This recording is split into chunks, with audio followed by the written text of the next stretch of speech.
ఇవ్వడానికి సిద్ధమైపోయారు. ఇప్పటికే కొంత భరోసా నింపగలిగారు. వారందరూ అడిగేదానికంటే ముందు మీరిప్పుడు మాట్లాడిన ఏదైతే మెగా డిఎస్సి ఉందో 2,30,000 ఉద్యోగాలు ఏవైతే ఉన్నాయో, ఎస్సీ ఎస్టీ బ్యాక్లాగ్ పోస్టులు ఏవైతే ఉన్నాయో, జ్ఞానభేరి కార్యక్రమాలు నిర్వహించి ప్రయారిటీ ఇవే మాకు, ప్రతి సంవత్సరం జాబ్ క్యాలెండర్ ఏదైతే ఉందో ఇవన్నీ నిర్వహించి మొదటి ప్రయారిటీ ఇవే మాకు, వీటిని మేనిఫెస్టోలో కూడా పెడుతున్నాం, ఇవన్నీ నిర్వహించాకే మేము ఓటు అడుగుతామని చెప్పినటువంటి ప్రస్తుత వైసీపీ ప్రభుత్వం 99% హామీలు మేము అమలు చేశాం అని చెప్పుకుంటుంది. అంటే 99%లో ఈ హామీలు ఉన్నట్టా లేనట్టా? ఆ 99%లో ఈ యువత ఉన్నట్టా లేనట్లా? మీరు ఎట్లా చూశారు? ఇలా చెప్పుకోవడాన్ని మీరు ఎట్లా చూస్తున్నారు? ఆనాడు ఒక్క అవకాశం అడిగాడు. ఆ మాయ మాటకి ఆంధ్ర రాష్ట్ర ప్రజలు పడిపోయారు. ఈ రోజు ఆంధ్ర రాష్ట్ర ప్రజలు తీవ్రంగా నష్టపోయారు. యువత, దాంట్లో ప్రధానంగా యువత ఎక్కువ నష్టపోయింది.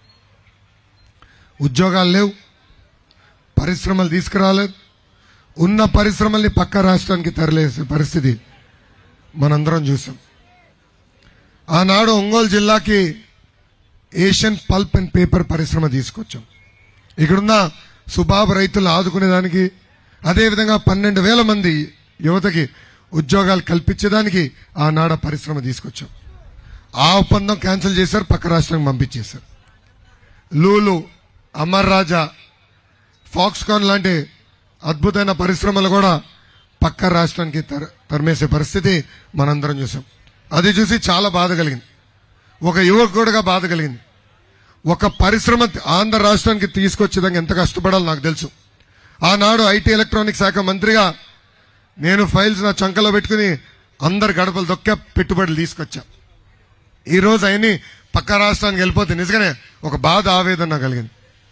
అందుకే పోరాడా, యువగలం పేరుతో పాదయాత్ర చేశా, యువతలో చైతన్యం తీసుకొచ్చా. ఇదే యువత మే 13న జగన్మోహన్ రెడ్డి గారిని తరిమి కొట్టేదానికి సిద్ధంగా ఉన్నారు. ఆ భరోసా పాదయాత్రలో మీరు కల్పించగలిగారని అనుకుంటున్నారా? అది ప్రజలే నిర్ణయిస్తారు కదా. అందరినీ కలిశాను. ఆనాడు పాదయాత్రలో ప్రజల్ని కలిసినప్పుడు వాళ్ళు ఎదుర్కొన్న సమస్యలు నేరుగా నేను తెలుసుకున్నా. అవన్నీ మేనిఫెస్టోలో కూడా పెడతాం జరిగింది. ఈరోజు మేనిఫెస్టో చంద్రబాబు నాయుడు గారు, పవన్ అన్న కలిసి విడుదల చేశారు. దాంట్లో మొదటి హామీ 20 లక్షల ఉద్యోగాలు కల్పిస్తామని. ఏ ప్రభుత్వం కూడా ఇన్ని లక్షల ఉద్యోగాలు కల్పిస్తామని చెప్పదు. అలాంటిది మా పార్టీలు మేము చెప్పాం. అది మాకున్న చిత్తశుద్ధి.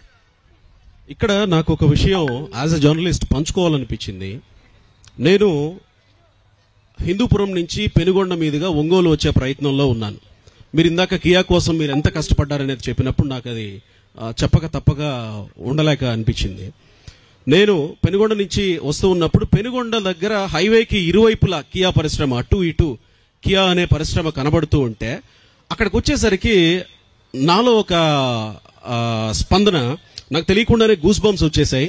నాకు తెలియకుండా నా ఫేస్ లో ఒక నవ్వు వచ్చేసింది అనమాట. అంటే ఒక రైతు ఆరుగాలం కష్టపడి పండించిన పంట తన చేతికి వస్తే ఎలా సంతోషిస్తాడో అలా నేను సంతోషించగలిగాను. విద్యార్థులు లేకపోతే నిరుద్యోగ యువత కూడా మీలాంటి వాళ్ళు, మీలాంటి నాయకులు తీసుకొచ్చేటువంటి ఈ పరిశ్రమల పంట ఏదైతే ఉందో ఆ పరిశ్రమల్లో ఉద్యోగాలు సాధించి నాలాంటి నవ్వు ఈ యువతకు కూడా మీ ద్వారా కలుగుతుంది అని భరోసా ఇస్తారా ఈ వేదికగా? అనంతపూర్ జిల్లా ఆంధ్ర రాష్ట్రంలో వెనుకబడిన జిల్లా. అలాంటి జిల్లాకి కార్లు తయారు చేసే పరిశ్రమ మనం తీసుకొచ్చుకున్నాం. చిత్తూరు జిల్లాకి టీవీ, సెల్ ఫోన్ తయారు చేసే పరిశ్రమలు తీసుకొచ్చాం. ఇలా అద్భుతంగా ఒక్కొక్క జిల్లాకి ఒక్కొక్క ప్రాధాన్యత ఇచ్చాం. అందుకే నేను నా ప్రసంగంలో ప్రకాశం జిల్లాని ఆంధ్ర రాష్ట్రానికి ఫార్మ్ హబ్ గా తీర్చిదిద్దే బాధ్యత మేము తీసుకుంటామని చెప్పా.